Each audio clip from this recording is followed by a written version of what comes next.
J'espère que vous allez bien, j'espère que vous vous portez bien. C'est devenu une tendance toxique. C'est devenu une tendance maladive. C'est devenu une tendance dangereuse. C'est devenu une tendance malheureuse. Cette tendance, c'est un pic-panc. L'Algérie et la France, les dirigeants algériens, les dirigeants avec l'État français, ils jouent au pic-panc. Mais ils jouent au pic-panc avec des êtres humains.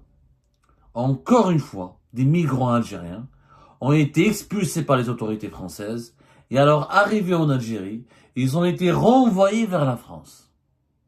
Encore une fois. Et ce phénomène, pratiquement, se produit chaque semaine.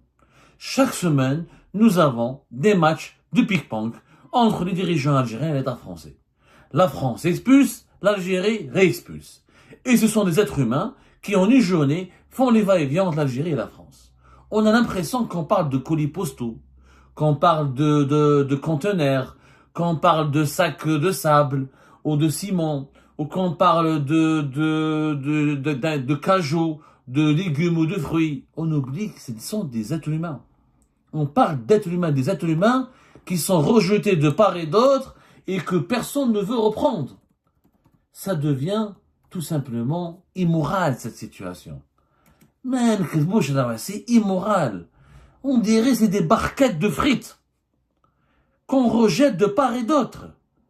Qu'est-ce qui s'est passé? Cette semaine encore, la presse française, des titres de la presse française, notamment Valeurs Actuelles, magazine très proche des milieux sécuritaires ici en France, même s'il a une tendance très à droite, ça reste un magazine, une source assez fiable, qui a parlé de deux cas.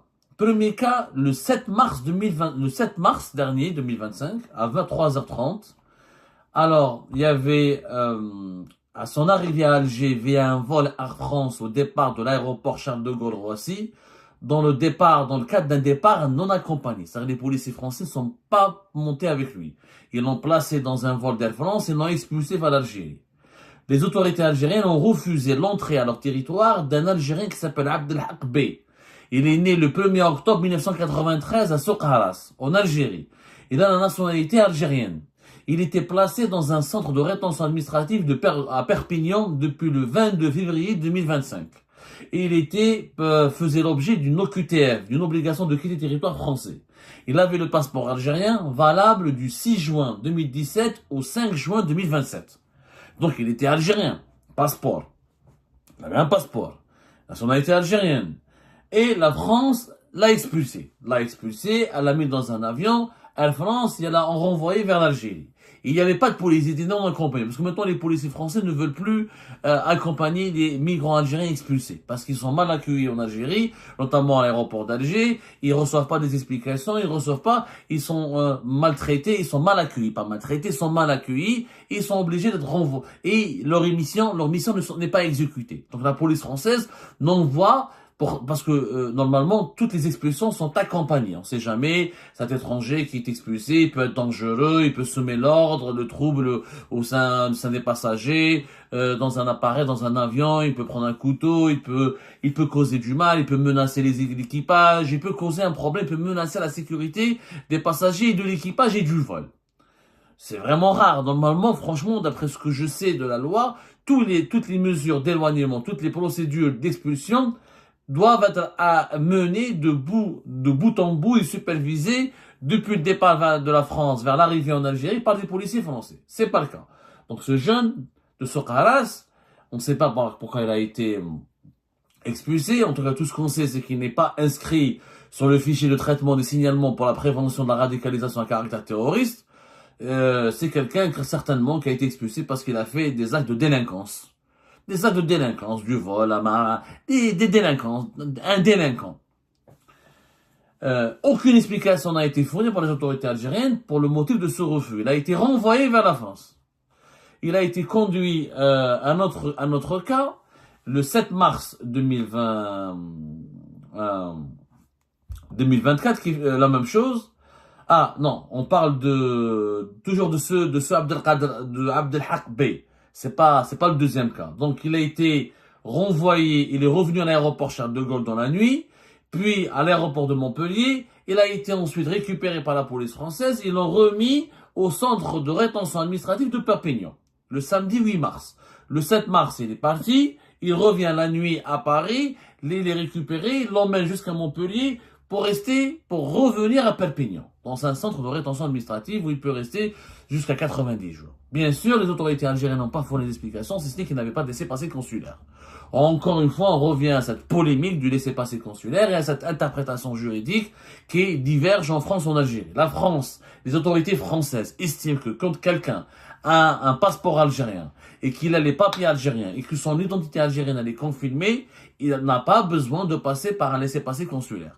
Les autorités françaises estiment, notamment à travers le ministère français de l'Intérieur, qu'il y a un accord entre l'Algérie et la France, c'est l'accord de 1994, qui est un accord signé en 1994 entre l'Algérie et la France, qui c'est un avenant des fameux accords migratoires de 1968 concernant le séjour, la liberté de circulation et le travail des ressortissants algériens sur le territoire français. En 1994, il y avait une négociation, il y avait un avenant qui stipulait, il y a une disposition selon les autorités françaises, il y a une disposition qui permet aux autorités françaises d'expulser, sans passer par sans passer par l'obligation de demander un laissez-passer consulaire, les ressortissants algériens dont l'identité, la nationalité algérienne a été démontrée et, comment dirais-je, validée par la détention d'un passeport, d'un document administratif. Ça, c'est l'interprétation française. L'interprétation algérienne, elle est totalement divergente. Du côté algérien, les autorités algériennes, les sources les plus proches des autorités algériennes affirment que non, c'est pas vrai, que les accords, les conventions consulaires qui lient les autorités algériennes aux autorités françaises imposent une authentification consulaire. Quand même en Algérie, quand il est arrêté, même s'il a le passeport algérien, il faut qu'il soit authentifié au niveau du consulat et qu'il soit autorisé à revenir en Algérie, parce que n'importe qui peut trafiquer le passeport algérien, on peut trafiquer les papiers algériens, on ne sait jamais à qui on a affaire. C'est pour ça qu'il faut toujours demander un laissez-passer consulaire pour tous les Algériens qui ont été arrêtés, interpellés par les autorités françaises, et que les autorités françaises veulent expulser vers la France, ou l'éloigner du territoire français pour les renvoyer vers l'Algérie. Que les autorités françaises veulent l'expulser de France pour les expulser vers l'Algérie. Pardonnez-moi, les renvoyer vers l'Algérie en les éloignant du territoire français. Donc il y a une divergence. Auparavant, il n'y avait pas cette divergence. Avant la crise politique et diplomatique de 2024, qui a commencé à fin juillet 2024, il n'y avait pas cette divergence. À l'époque du régime de Bouteflika, on n'a jamais entendu parler de ce type de refus. C'est-à-dire que l'Algérie refuse des ressortissants. Et ça s'est passé à 15 reprises. Depuis le début de l'année 2025, il y a eu 15 refus d'expulsion. Avec les deux cas qui ont été recensés, qui ont été identifiés le 7 et 8 mars dernier, ça fait 17 cas. Ça veut dire 17 ressortissants algériens qui ont été expulsés par les autorités françaises, et à leur arrivée en Algérie, ils ont été renvoyés par les autorités algériennes qui sont les autorités de leur pays natal vers leur pays vers le pays d'accueil qui était la France. C'est nouveau, hein, c'est inédit dans l'histoire des deux pays. Le lundi 10 mars, selon toujours les informations de valeur actuelle, un autre cas. À 15h15, à son arrivée à Alger, vient un vol Transavia, parce qu'ils n'utilisent pas Air Algérie, puisque Air Algérie, elle refuse d'embarquer ou de prendre parmi ses passagers des migrants, des ressortissants algériens expulsés par les autorités françaises, qui ne présentent pas un laissez-passer consulaire. Et Bruno Retailleau, on a parlé au début du mois de mars, il a même menacé d'Air Algérie, il a demandé à la police française de prendre les renseignements du chef d'escale, et de faire pression sur le chef d'escale, il a promis de sanctionner Air Algérie. Air Algérie refuse maintenant, catégoriquement depuis le début de ce mois de mars, de prendre des passagers parce que elle a reçu des instructions de la part des autorités algériennes qu'il faut arrêter de le faire parce qu'ils seront renvoyés, expulsés. Sans laisser-passer consulaire, l'Algérie ne prend personne. Donc Air Algérie, comme une compagnie étatique, elle refuse de se retrouver, elle a été pressée certainement, elle a été instruite par les autorités algériennes de ne pas accepter, parce que les compagnies aériennes peuvent refuser. Les compagnies aériennes peuvent refuser. Surtout les compagnies étrangères. Air Algérie, elle a le droit de dire, moi je veux pas de ce passager, il est dangereux, même s'il est accompagné, moi je veux pas le prendre en charge, trouver une autre compagnie. Après, il y a les autorités du pays d'accueil peuvent demander des explications, peuvent sanctionner, peuvent s'énerver. Il y a un processus il y a un litige qui éclate, ça c'est autre chose. Mais, cette fois-ci, c'est Transavia, donc filiale de Air France. C'était le 10 mars à 15h15, un certain Zenedine K, qui est né le 5 février 1991 à Constantine. Il est de nationalité algérienne, il était placé dans un centre de rétention administrative de Perpignan, la même chose, depuis le 24 février, comme dans le premier cas de Sokaras, le jeune de Sokaras, depuis le 24 février 2025. Il faisait l'objet d'une OQTF avec une interdiction de retour sur le territoire français de 18 mois. Et c'est la préfecture des Pyrénées-Orientales qui a ordonné cette mesure d'éloignement, cette mesure d'expulsion du territoire français. Il était détenteur de passeport algérien en cours de validité. Comme le Abdelhak de Sokaras, le premier cas, il avait le passeport algérien. La même chose, les autorités algériennes ont motivé le refus par des documents manquants. Quand il est arrivé en Algérie, ils ont dit qu'il y avait des documents manquants. Et donc, il a été reconduit à l'aéroport de Toulouse. Il avait pris, lui aussi, un vol vers Alger à 13h30 pour une arrivée à 15h05 en Algérie. Et à 17h50, il est revenu à l'aéroport de Marseille. Il est parti vers Alger depuis Toulouse avec Transavia. Et il est revenu en France depuis Alger. Il est arrivé à Marseille, l'aéroport de Marignane. Il a été la même chose, pris en charge par les policiers français qui l'ont replacé ou là qui l'ont conduit dans un autre centre de rétention administrative, celui de Marseille. C'est un pick-pong, c'est un jeu de pick-pong, sincèrement. Après, ce jeu, il est malsain. D'abord, il s'agit d'êtres humains. Il faut imaginer, ces êtres humains ont été humiliés, rabaissés. La France les expulse, l'Algérie les réexpulse, ils sont chassés de la France, mais l'Algérie, leur pays natal, ne veut pas d'eux. Vous imaginez l'impact psychologique? Déjà, ils sont délinquants, déjà, ils ont des problèmes d'insertion sociale, ils vont encore se radicaliser, ils vont encore, cette haine de soi, ils vont cultiver une certaine haine de soi, ils vont sortir avec un traumatisme qui va aggraver leur déviance, leur comportement de déviance au sein de la société. Et puis, franchement, il faut se poser la question. Est-ce que c'est normal que l'Algérie refuse ses enfants? Même s'il n'a pas de laissez-passer consulaire. Il a un passeport en cours de validité. L'Algérie, elle a quand même les services de sécurité en Algérie, à l'aéroport d'Alger ou dans n'importe quel aéroport du pays. Il y a un bureau de sécurité des services secrets algériens. Il y a les douaniers, il y a la police aux frontières. Ils ont les moyens d'authentifier son passeport, de lui faire un interrogatoire, s'il s'avère qu'il est algérien. Est-ce que c'est logique? Est-ce que c'est normal de renvoyer son propre citoyen à l'étranger? L'Algérie ne veut pas de ses propres enfants. C'est pas normal. Je suis désolé. Même s'il n'a pas de laissez-passer consulaire. Moi, j'aimerais bien que une autorité algérienne s'exprime officiellement pour nous exposer les arguments juridiques. Est-ce que les autorités françaises ont raison, oui ou non, de dire qu'il y a un accord qui a été fait en 1994 et qui permet, le protocole de 1994 permet aux autorités françaises d'expulser des ressortissants algériens dont la nationalité elle a été identifiée comme vraiment, c'est-à-dire sa nationalité algérienne a été confirmée par des pièces administratives. Cet accord a été signé entre les deux pays le 27 avril 1994.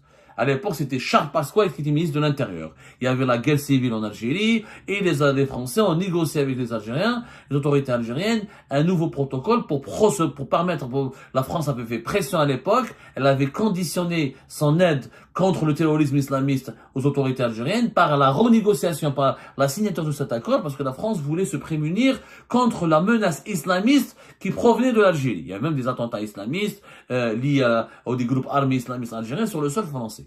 C'est pour ça que cet accord a été fait. Donc, est-ce que les autorités françaises se trompent d'interprétation? Et j'aimerais bien que les ambassades d'Algérie ou que le ministère algérien des Affaires étrangères nous donnent des arguments, pas des slogans. Il faut nous donner des arguments. Tel article, que dit tel article? Parce qu'un Algérien qui a le passeport ou la carte d'identité algérienne, c'est facile de le vérifier à l'aéroport d'Alger, s'il est algérien ou pas. Il a une filiation, il a des parents, des coups de fil, un interrogatoire, une demi-heure et tu vérifies s'il est algérien ou pas. Donc pourquoi ne pas vérifier s'il est algérien? Pourquoi le renvoyer vers la France? parce qu'il n'a pas de laissez-passer consulaire. C'est une provocation. Non seulement c'est une provocation, mais c'est une indignité. C'est que tu expulses, tu réexpulses tes propres enfants. Quel pays réexpulse ses propres enfants? C'est du jamais vu. Le droit d'entrer au territoire national, c'est un droit inscrit dans la constitution algérienne. Un Algérien ne peut pas se faire refouler de son propre pays. Se faire refouler de son propre pays, c'est quand même fou. C'est une situation irrationnelle, vous imaginez? Les Algériens qui se font refouler de leur propre pays. 15 refus.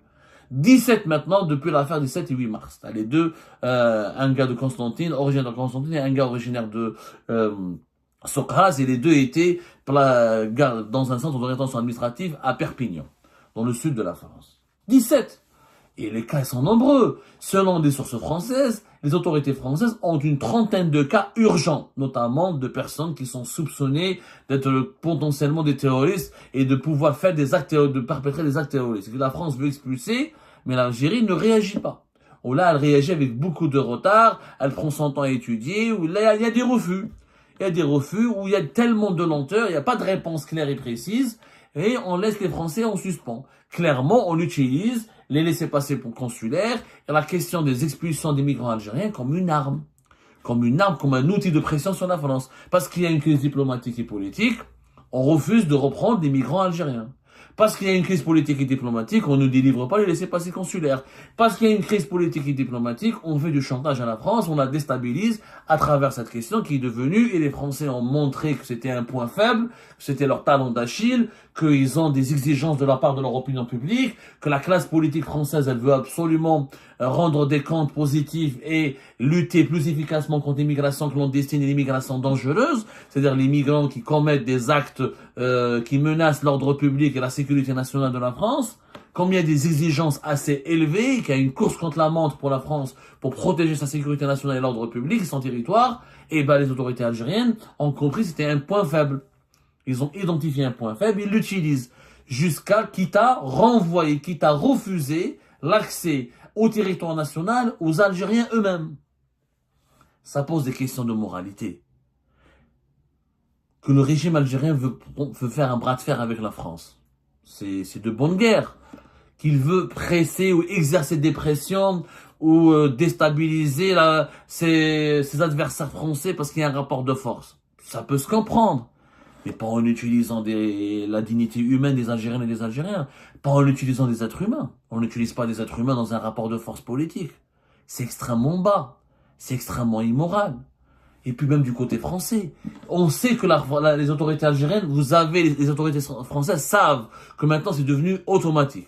Dès qu'un migrant algérien est expulsé sans laissez-passer consulaire, l'Algérie le renvoie. Et elle force la compagnie française à le remettre dans son avion pour le renvoyer vers la France. À un moment donné, il faut que les autorités françaises cessent aussi ce jeu de ping-pong. Trouver des solutions. Il faut prolonger la période de la rétention administrative. Construire de nouveaux centres de rétention administrative.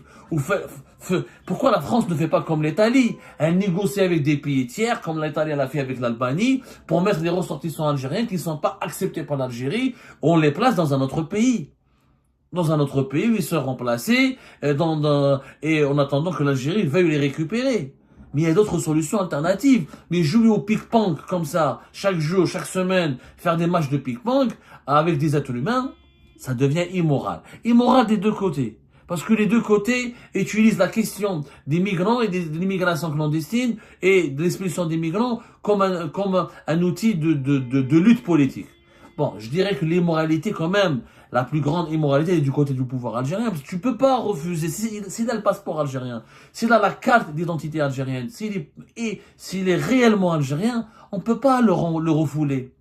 On peut pas refouler un Algérien de son propre pays. Ça n'a pas de sens. Et la France, elle ne veut pas de lui, c'est son droit.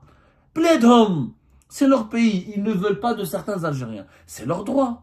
À partir du moment où il y a eu des voies de recours, où ils ont été jugés, où là ils ont des dossiers sur eux qui sont sérieux, qui sont solides, la France, elle a le droit. Après, on n'est pas content, il faut poursuivre la France. Il y a le Conseil des droits de l'homme de l'ONU, il y a la Cour européenne des droits de l'homme, il y a des outils juridiques et des instances internationales qui peuvent permettre éventuellement aux Algériennes et aux Algériens qui se sentent lésés par les autorités françaises de poursuivre ces autorités françaises devant des juridictions internationales. Ça existe, c'est possible. Mais ces ping-pong avec les êtres humains, ça devient insupportable, ça devient indigne, ça devient inhumain.